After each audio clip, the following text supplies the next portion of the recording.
and welcome to this edition of Critter Chat.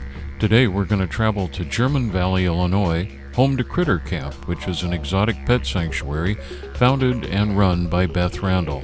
Beth, it's great to have you on today's show. Tell us about Critter Camp, how it got started, and where you're at today. Well, thank you very much for having me. I really appreciate the opportunity to talk about Critter Camp. Critter Camp is an exotic pet sanctuary, and we care for over 300 animals of 30 different species. They're all unadoptable. They're old, sick, aggressive, fearful, or excessively unusual, difficult to care for. We're the only sanctuary of our kind in the United States that's all volunteer, USDA licensed, 501c3, all that kind of stuff. And this is our 12th year of operation. We started out as a homeschool project. We didn't start out to say, oh, hey, let's save all these animals. I was homeschooling my kids, and they wanted to get something new and interesting as a pet, and we all loved animals, so I said, sure. It was just me and the kids, and so they decided on ferrets and did their big project and presentation, and I agreed, and we took in a couple ferrets, and people started bringing us animals that they didn't want anymore, and so we started taking care of them, and it was pretty fun, and we found some homes for some, and then people started bringing us ones that were old or sick or had bitten someone, and no one wanted, and got to the point where we had about 30 of those, and decided that we had to say no and couldn't find anywhere else for them to go, and we reevaluated and decided, hey, let's just go ahead and become a real rescue and see what happens. And we did. We did all the paperwork and got licensed and became a nonprofit charity. And here we are 12 years later with a lot of animals. And we've saved close to 2,000 animals in those 12 years. We don't do cats or dogs. We don't do wildlife. We don't do farm animals. They're all small, unadoptable pets. Everything has to have been born in captivity, kept as a pet, and considered unadoptable. Most of the animals now come from shelters where they were going to be euthanized. Well, Beth, as we speak, you have many varieties of animals, including turtles, foxes, even macaws. Right now, yes, we do. We have 30 different species. We have parrots, ferrets, lizards, sugar gliders, hedgehogs, 3 pet foxes right now. We've got a sulcata tortoise who's about 60 pounds, potbelly pig, guinea pigs, rabbits, and of course the wonderful ratties, and mice and gerbils and hamsters. I'm sure I'm leaving somebody out, but that's all the pets you can think of that are pets other than cats and dogs. I do personally have my own 3 rescue dogs and 16 cats. So. Well, Beth, tell us about the ratties that call Critter Camp home as well. Well, we love the rats. Rats are one of the few animals that we care for that we do recommend as pets to the public because they are so fantastic, so smart and wonderful. Unfortunately, some have been abused and neglected enough to become biters, or maybe genetically they were just not predisposed to a good disposition, and they've ended up in shelters or at veterinarians' offices or somewhere, and they're going to be put down due to their behavior. Some of them have tumors that are inoperable due to age. Some are just very elderly, 3 years old and up. So those are the ones that we care for right now, over 100. Well, Beth, looking back, is there anything you wish you would have known then that you know now? How much work all of this is and how completely all-consuming it is, and how long it takes for a rescue to be self-supporting. This is actually the first year that I have not had to personally put in my own funds. I have put in some, but I didn't have to. Every year up until now, I had to find money, borrow it, beg for it, whatever, from my own family to feed the animals. So it's not something, and we're all volunteers, so nobody gets paid, but it's not something you're going to make money at. Well, anyone who's been involved with animal rescue realizes it's all time consuming. Who are the people behind the scenes that make Critter Camp possible? It's basically myself and 2 of my kids that live at home still that are both grown. And the 3 of us are all volunteer. Nobody gets paid. But we basically do everything.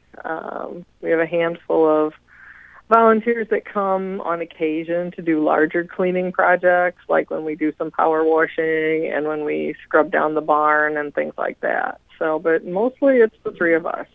Well, Beth, anyone who's been involved in animal care and rescue knows that it takes a lot of money and goods to keep going. How can people listening to this interview help the most and benefit the little animals?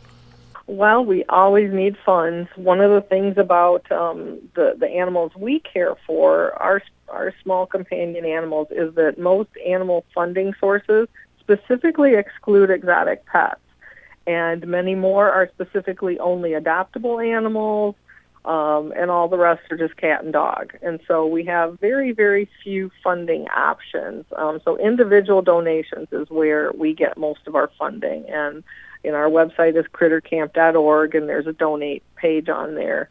PayPal, check, whatever. There's a wish list with supplies that we always need. We also have an Amazon wish list, so people can go right on Amazon to our wish list, which is linked on our donate page, and they can pick out whatever supplies they want to send us. So if they want to send us a new wheel for the rats, treats for the foxes, or whatever, they can pick what they want to help us with, and we can always use everything. Well, Beth, along with the foxes and the like, I expected maybe to see possums and even perhaps raccoons. Are they occasional residents of Critter Camp? We currently do not. We don't accept any native wildlife. It's a different license in Illinois. So we don't have any native animals, but we have had short-tailed possums, which are native to South America, and they are just the cutest little things. They're about the size of a large mouse or small rat, and they've got the little prehensile tail, and they curl around, and they are a sweet, unique little animal. So I do like those quite a bit. We don't have any now, though, but the foxes, even though it seems like that would be a wild animal, they are bred in captivity. So we have one red, we have one Arctic marble who was actually bred on a fur farm, and then we have the fennec fox, which is native to the Sahara Desert.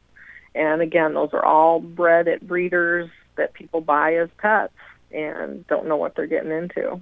Well, Beth, tell us about the more unusual creatures that have come your way unexpectedly. There was a hedgehog found in a dumpster. We named him Brave Hog. And then there was a bearded dragon that came in we thought it was dead. It was just skin and bone. Its eyes were shut. It was ice cold. We brought her back, and she's eaten and doing great now. And then, of course, we've had really big rescues, what we called the Ratastrophe last year, where we were supposed to be taking in a group of 20 rats, and it turned out the day we got them it was 69, and they were not sexed. So there ended up to be 110 of them, and so that really stood out. We did adopt out quite a few of those, even though we normally don't adopt because we're a sanctuary. In that case, when we take in pregnant ones, we do socialize and adopt the babies. So we ended up getting about 2/3 of those new homes. Well, Beth, it's very common for us involved in rescue work to bond with many of our rescues.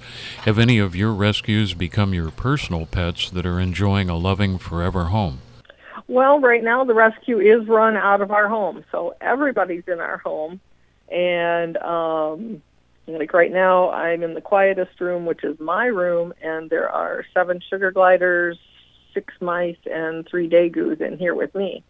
So, but I do have some personal favorites. The hairless rat, Gus, that we use for our education programs is one of my absolute favorites, and he is in a nice enclosure right beside my computer so that he can sit on my lap most of the time. And I've just got a special thing for hairless rats, and Gus is just extremely friendly and wonderful. So he's one of my buddies. And the foxes. I really have a thing for foxes. I never thought I would, but because they're so difficult and ornery, but especially the fennec. That's my favorite. Well, Beth, unfortunately we're out of time, but it's been great visiting Critter Camp. Be sure to leave everyone a good contact point so they can visit and become part of your great work. Sure, absolutely. Crittercamp.org, real easy. That'll take you right to our website, and we're on Facebook. It's just facebook.com/CritterCamp, And we post adorable pictures of everybody all the time. We've got a tremendously active Facebook page. There's a donate tab on the Facebook page, too. So you can donate either way, follow us. We've got a free email newsletter, all kinds of ways to see what we're up to. My guest on this edition of Critter Chat has been Beth Randall, the founder and director of Critter Camp located in German Valley, Illinois. I'm your host, Raleigh Adams.